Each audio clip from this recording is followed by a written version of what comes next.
Assalamualaikum warahmatullahi wabarakatuh, Ustaz. Waalaikumsalam warahmatullahi wabarakatuh. Monggo, Ustaz.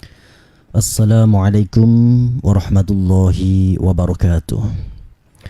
Alhamdulillahilladzi hadana lihadza wa ma kunna linahtadiya laula an hadanallah.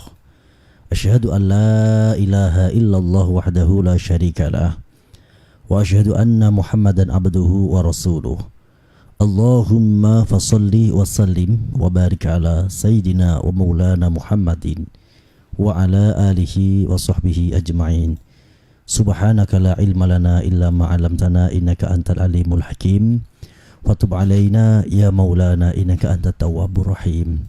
Rabbi shrah li sadri wa yassir li amri wa hlul 'uqdatam min lisani yafqahu qawli. Amin. Amma ba'd. Mitra Bas FM dimanapun berada, semoga senantiasa dalam perlindungan Allah Subhanahu wa Ta'ala. Semua kru Bas FM yang sore hari ini bertugas, Mas Ari yang setia menemani, semoga keberkahan Allah tercurah kepada kita semua. Amin.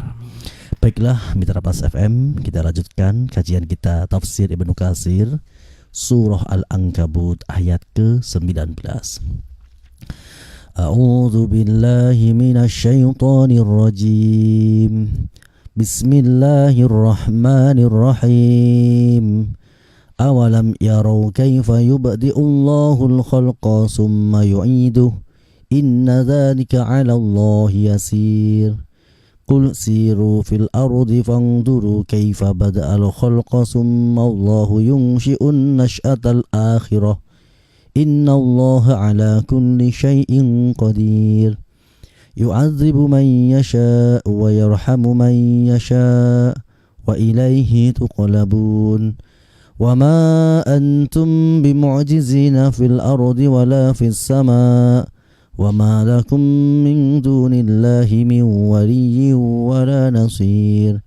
والذين كفروا بآيات الله ولقائه أولئك يئسوا من رحمتي وأولئك لهم عذاب أليم. بسم الله الرحمن الرحيم. يقول تعالى مخبرا عن الخليل عليه السلام أنه أرشدهم إلى إثبات المعاد الذي ينكرونه بما يشاهدون في أنفسهم من خلق الله. Allah Subhanahu wa Ta'ala mengkhabarkan cerita tentang Al-Khalil, yaitu Nabi Ibrahim alaihissalam. Beliau berdakwah di tengah-tengah kaumnya yang paganisme, di tengah-tengah eksistensi bangsa Babilonia, memiliki banyak dewa, dan yang paling besar adalah dewa Marduk. Nabi Ibrahim mencoba membuka pola pikir dengan metode konfrontasi.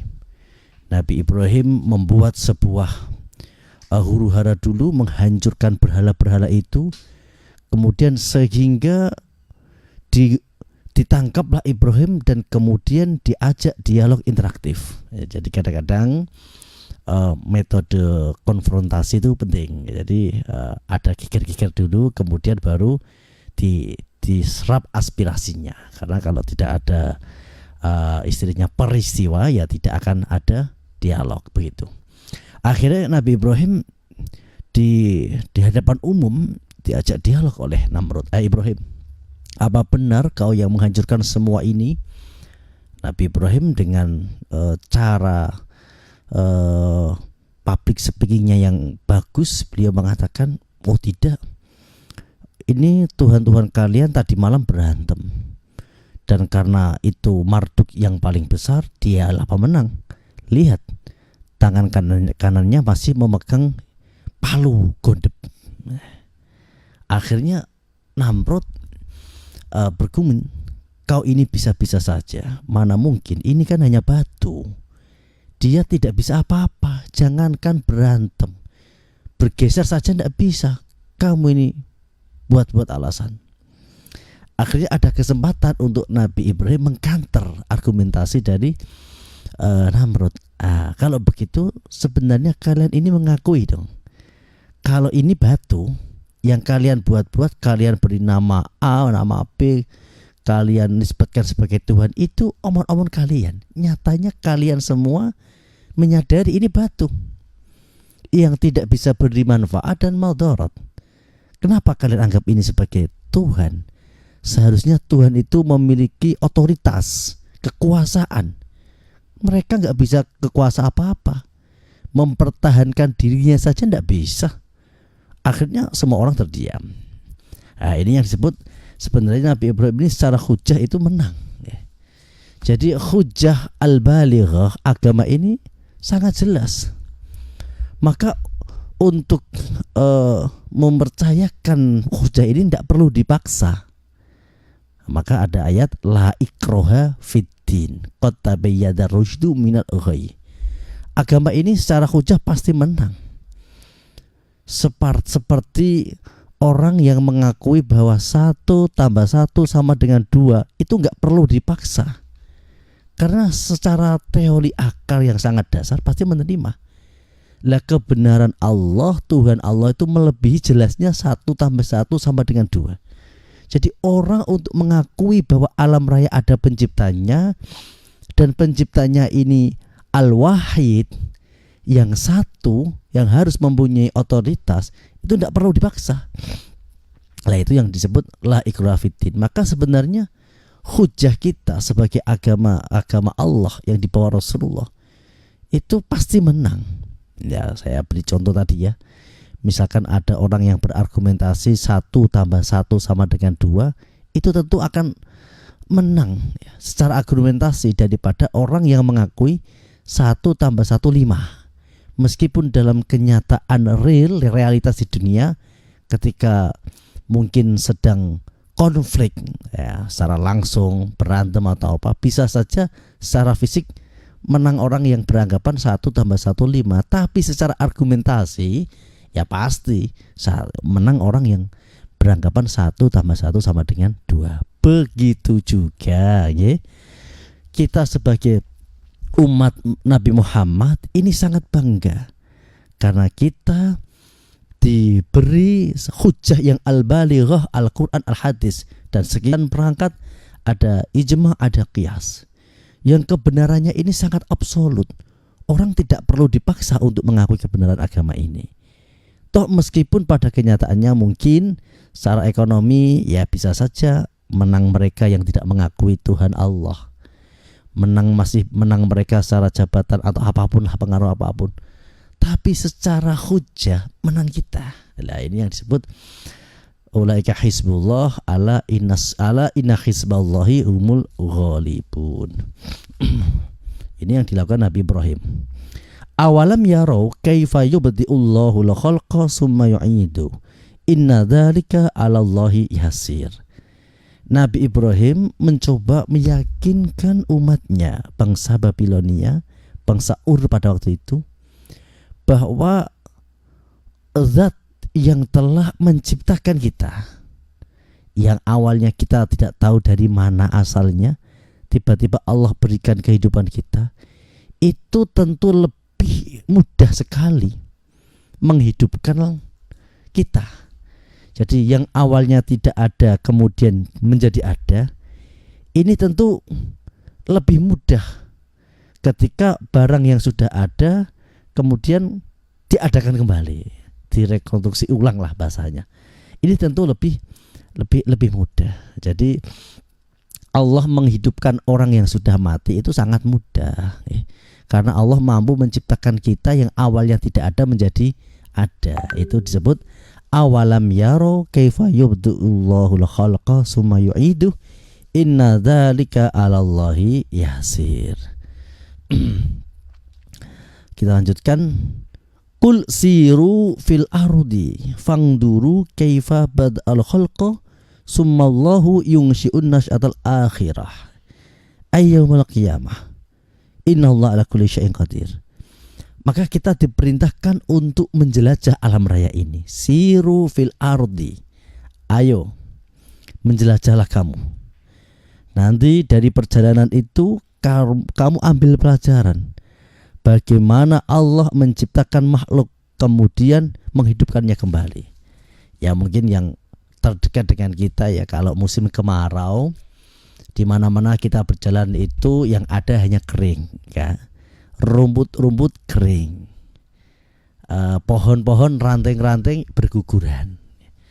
Dan kemudian ketika Allah menurunkan air hujan, ya, itu kembali hijau kembali. Ya. Ini sebuah gambaran bahwa Allah memiliki kemampuan menghidupkan yang sudah mati menjadi hidup kembali. Nah, ini yang disebut siru fil ardi fangduru kaifa bada'allahu al-khalqa summa yunshi'un nasy'atal akhirah. Begitu juga kita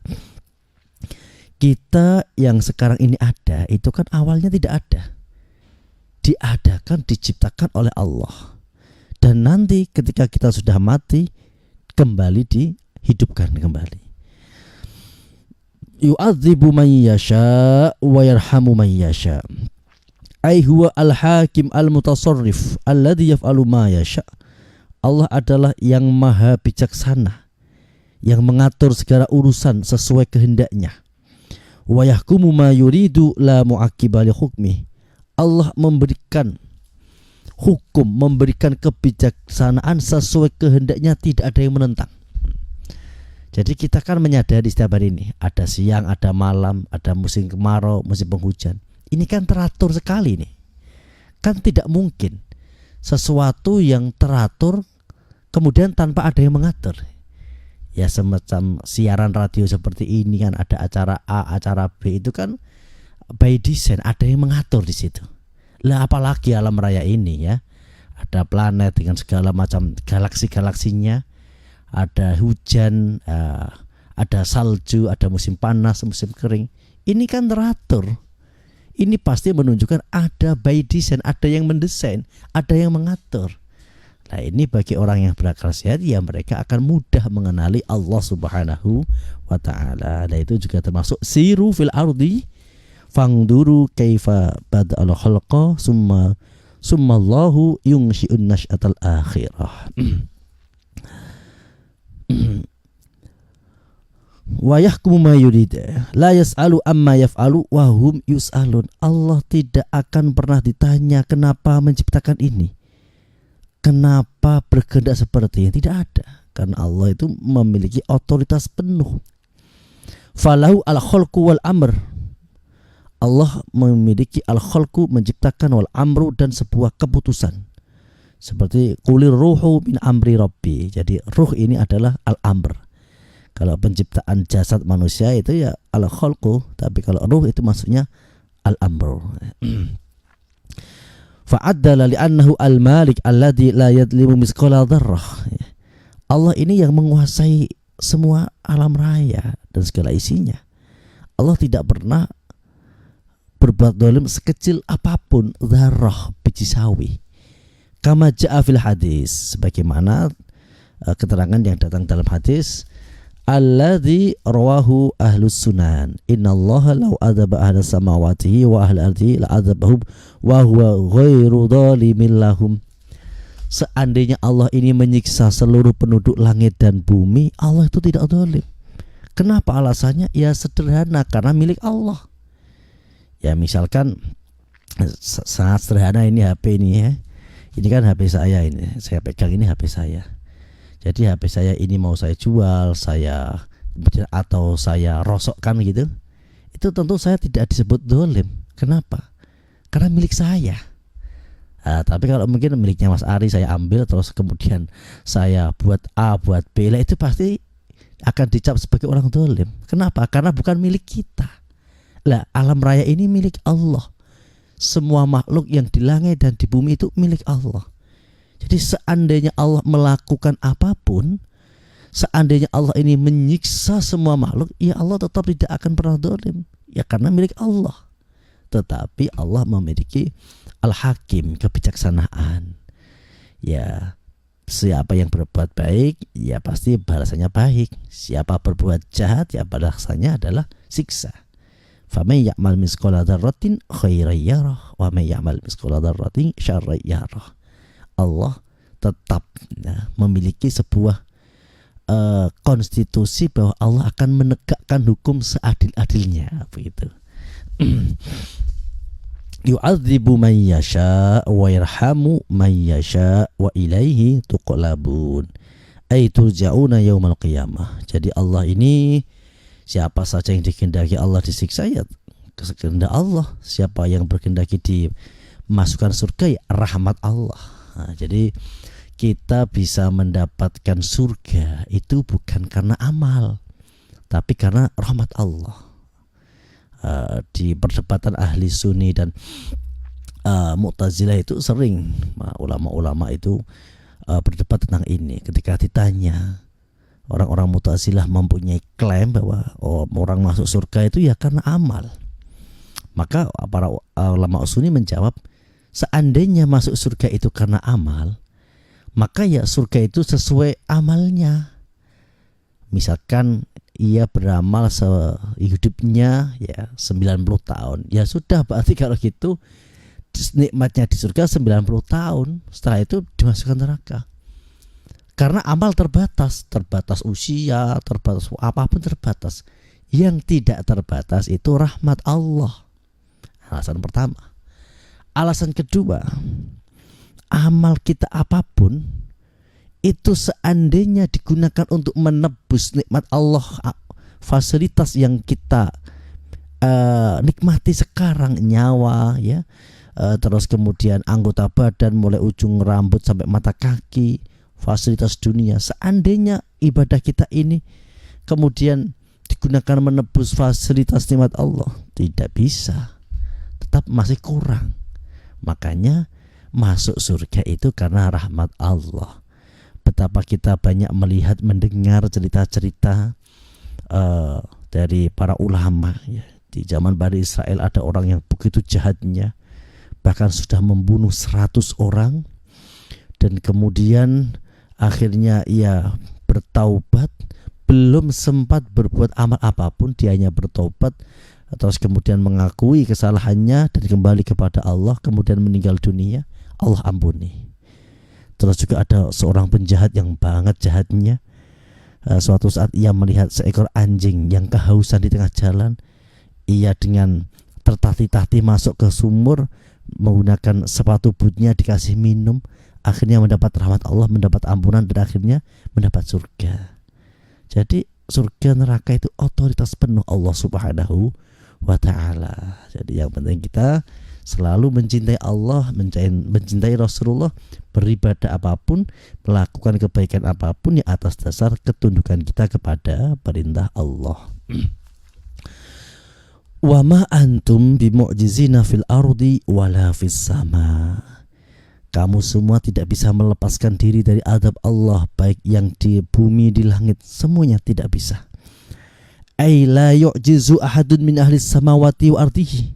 Tidak ada yang bisa melawan Allah dari penduduk langit dan bumi. Bal huwa al-qahiru fawqa ibadih. Allah adalah yang memaksa seluruh hambanya. Fakullu syai'in khaifun minhu fakilun ilahi. Setiap sesuatu pasti tunduk kepada Allah dan membutuhkan Allah. Wa huwa al-ghani amma siwahu. Allah tidak membutuhkan apapun. Segala sesuatu butuh Allah. Allah tidak membutuhkan apapun selainnya. Maka ada istilah khaliqun bila hajatin. Bukti cintanya Allah kepada kita adalah Allah menciptakan kita, padahal Allah tidak membutuhkan kita. Seandainya seluruh penduduk langit dan bumi taat kepada Allah, tidak menambah kemuliaan Allah sedikit pun. Dan seandainya penduduk langit dan bumi ini maksiat kepada Allah, juga tidak mengurangi sedikit pun dari kemuliaan Allah. Ini yang disebut wama antum bimu'jizina fil ardi wala fis sama. Wama lakum min dunillahi min waliyyi wala nasir. Walladzina kafaru bi ayatillahi wa liqaihi ulaika ya'isu min rahmati wa ulaika lahum adzabun alim. Jika Allah sudah memberikan azab, maka tidak ada yang bisa menolong. Nanti di yaumul mahsyar, yaumul qiyamah, yaumul akhirat, tidak ada yang bisa memberikan pertolongan kecuali Allah. Manusia lari ke sana ke sini, yauma yafirul mar'u min akhihi wa ummihi wa abihi wa sahibati wa banihi.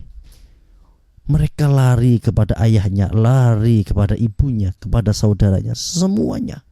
Tidak ada yang bisa menolong. orang-orang walladzina kafaru, orang-orang yang ingkar, ai jahadu wa kafaru bil ma'ad, mengingkari dengan akhirnya pembangkitan, mereka semua ini akan mendapatkan siksa yang sangat pedih dari Allah. Wa ulaika lahum adzabun alim. Jadi keputusasaan ini maksudnya orang yang putus asa dari rahmat Allah. Orang yang terputus dari rahmat Allah itu sangat rugi sekali.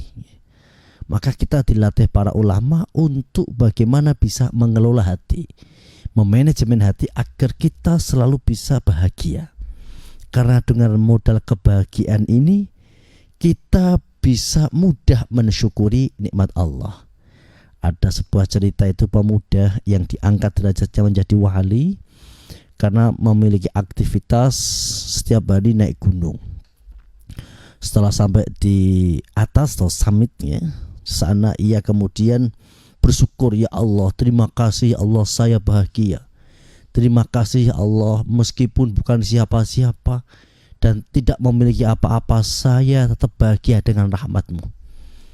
Tidak enak menjadi raja, bingung ngurusi negaranya. Tidak enak menjadi pejabat, bingung ngurus rakyatnya. Tidak enak jadi orang kaya, bingung ngurusi hartanya. Enak saya, bebas. Dan saya bahagia, terima kasih ya Allah. Jadi yang menjadikannya menjadi wali Allah itu adalah bagaimana dia pandai mensyukuri nikmat Allah. Maka sebenarnya bahagia itu bukan tentang apa yang kita miliki, tapi bahagia adalah bagaimana cara mensyukuri. Jadi ada cerita para orang-orang yang dekat dengan Allah, para aulia, ketika ia sedang makan dengan keluarganya, makan satu piring, kemudian ia bertanya kepada anak-anaknya, gimana nak, apakah kamu sudah cukup kenyang? Alhamdulillah ayah, saya cukup dan cukup kenyang. Kemudian wali itu mengatakan, ya Allah, betapa hinanya aku jika mengejar apapun melupakan Engkau. Karena makan satu piring pun sudah menguatkan badan ini. Dan orang-orang yang mungkin orang-orang kaya ya makannya satu piring, saya juga satu piring, jadi sama. Jadi belum tentu kemudian orang-orang pedesaan dengan segala keterbatasannya ini kalah bahagia dengan orang-orang yang dengan gemerlap hatinya di kota-kota besar. Jadi bahagia itu kan sangat sederhana ya. Kalau orang Jawa mendefinisikan ya, mangan enak turu kepenak. Mangan enak itu artinya badan yang sehat, pikiran yang tenang, makan apa saja menjadi enak. Turu sing kepenak ya karena ditopang badan sehat, pikiran tenang, tidur dimanapun bisa merasa nikmat. Jadi kita lihat ya, orang-orang di pedesaan betul dengan ketenangannya ya, dengan kesederhanaannya, jauh dari hiruk pikuk dunia ini. Nah, ini yang menjadikan orang itu menjadi tenang. Fama kana jawab qaumihi illa an qalu qutuluhu aw harriquhu fa anjahu Allahu minan nar. Inna fi dzalika laayatin liqaumin yu'minun. Wa qala innama takhadtum min dunillahi awsanan mawaddata bainakum fil hayatid dunya summa yawmal qiyamati yaghfuru ba'dukum bi ba'di wa yal'anu ba'dukum ba'da wa ma'wakumun nar wa ma lakum min nasirin. Yaqulu ta'ala mukhbirun an qaumi Ibrahim fi kufrihim wa inatihim. Allah berfirman dengan menghabarkan pertentangan bagaimana kekafiran orang kaum Nabi Ibrahim alaihissalam. Mereka sangat takabur, sombong, menolak kebenaran. Bahkan mereka ini kemudian memberikan hukuman kepada Nabi Ibrahim untuk dibakar api. Dan akhirnya Allah menyelamatkan Nabi Ibrahim dari api itu. Dan kemudian Allah memberikan kehormatan kepada Nabi Ibrahim. Ini yang disebut inna fi dzalika la ayatil liqaumi yu'minun. Di peristiwa Nabi Ibrahim ini bisa menjadikan ayat bukti bagi orang-orang yang beriman. Wa qala inna ma takhadtum min dunil awsana ma tatabainakum fil ayatid dunya. Jadi orang-orang kafir ini menjadikan berhala-berhala mereka sebagai jalinan rasa sayang di antara mereka. Hubungan artinya hubungan kekeluargaan, keakraban karena menyembah berhala. Lah semua ini akan bertolak belakang ketika setelah hari kiamat. Summa yaumal qiyamati yakfuru ba'dukum bi ba'd. Kelak di hari kiamat mereka itu akan saling mengingkari satu dengan yang lainnya, bahkan wail anu ba'dukum ba'd. Antara satu dan yang lainnya akan saling melaknati. Wa ma'wakumun nar. Semua mereka itu tempatnya adalah di neraka. Wa ma lakum min nasirin. Kalau sudah di neraka tentu tidak ada yang bisa menolong. Demikian tadi penjelasan ayat 19 sampai ayat 25. Selanjutnya kita masuk dialog interaktif. Monggo. Baik, untuk Anda Mitra Pas yang sore kali ini ingin bergabung, masih ada beberapa menit lagi sebelum maghrib tiba. Anda bisa telepon di 0295385877, kemudian juga WhatsApp di 085277999101.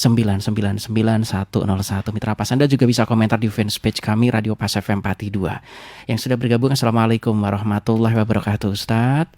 Waalaikumsalam warahmatullahi wabarakatuh. Dari Mas Wawin ini menanyakan tentang yang mendapatkan dakwah ini orang-orang yang terputus dari ajaran nabi-nabi terdahulu, sehingga untuk kembali ke jalan yang benar ini kan butuh waktu. Ini bagaimana kalau misalkan seperti orang-orang yang tidak mendapatkan peradaban seperti di tempat pedalaman dan sebagainya, meskipun sekarang zaman modern mencerahnya, Ustadz? Jadi definisi mukallaf itu adalah orang yang diwajibkan untuk melakukan syariat. Pertama itu adalah orang akil, berakal sehat, kemudian baligh, yaitu sesuai dengan usianya, 15 tahun atau 9 tahun bagi perempuan, dan kemudian juga haid. Terus yang ketiga adalah kedatangan dakwah. Jadi kalau sudah akil, baligh dan kedatangan dakwah, berarti dia wajib menjalankan syariat. Tetapi kalau tiga ini tidak terpenuhi, mungkin bagi teman-teman kita yang ada di luar jauh atau mungkin yang ada di Eropa, sehingga informasinya tentang Islam ini masih simpang siur, menganggap Islam sebagai ekstremis, tidak mendapatkan informasi yang jelas, ini juga ya masuk kategori fatrah. Jadi mereka bukan orang-orang yang mukallaf. Jadi kita bersyukur sekali hidup di Indonesia karena dakwah 24 jam selalu ada. Demikian Mas Adi. Baik, sudah maghrib tiba. Sebelum kita closing, mohon doanya Ustadz, monggo. Allahumma sholli ala sayyidina Muhammad wa ala ali sayyidina Muhammad. Alhamdulillahirabbil alamin. Ya Allah ya Rabbani Rahim. Kuatkanlah iman kami, teguhkan hati kami untuk selalu patuh kepada perintah-Mu. Kuatkan hati kami agar selalu atas lima lingkiat dengan apapun yang disampaikan oleh Nabi-Mu. Rabbana atina fid dunya hasanah wa fil akhirati hasanah wa qina adzabannar.